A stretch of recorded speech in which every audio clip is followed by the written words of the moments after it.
Welcome back to the studio, everyone. I am Linda, and today we are talking about that heavy, cluttered space between our ears that sometimes feels like a locked door.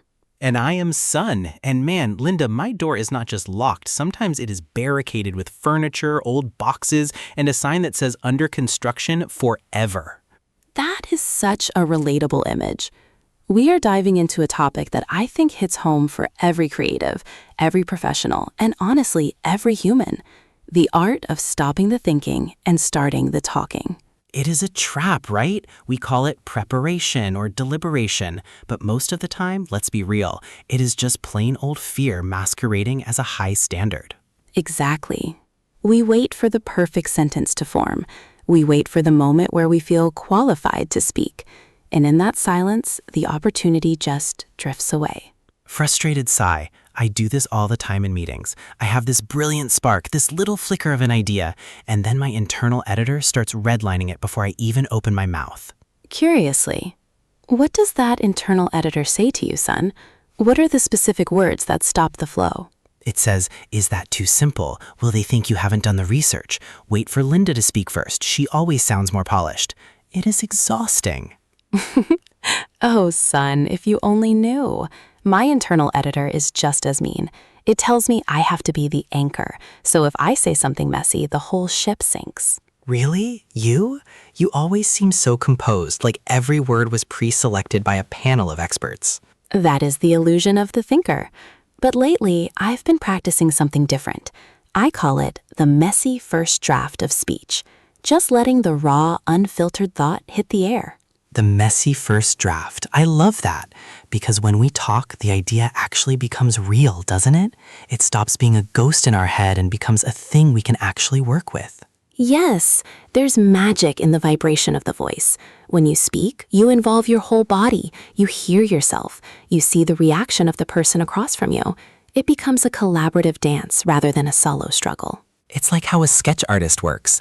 They don't just draw one perfect line. They make 100 light, messy strokes until the shape appears. Talking is like those light strokes. That is a beautiful metaphor. We often think talking is the final product, but talking is actually the process of discovery.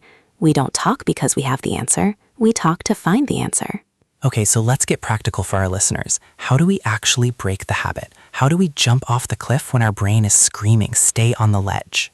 I think it starts with the 5-second rule. If you have an impulse to share, you have 5 seconds to act before your brain kills the idea with doubt.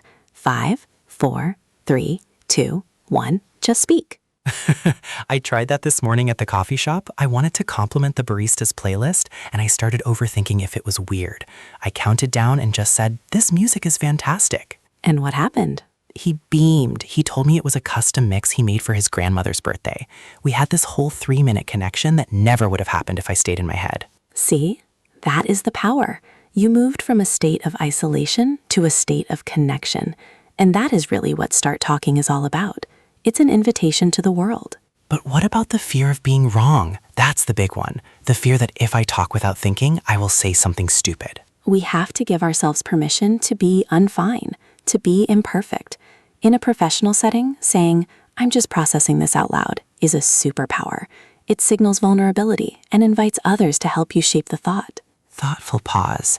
I am just processing this out loud. I am writing that down.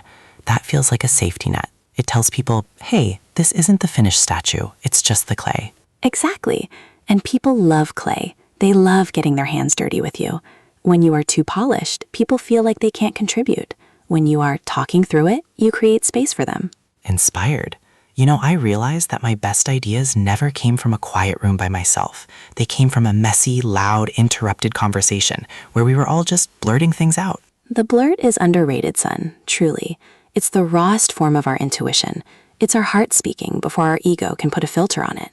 So to everyone listening right now, if you are holding back a thank you or a what if or even a I don't understand, just let it out. Don't let the thought die in the dark. Let it breathe.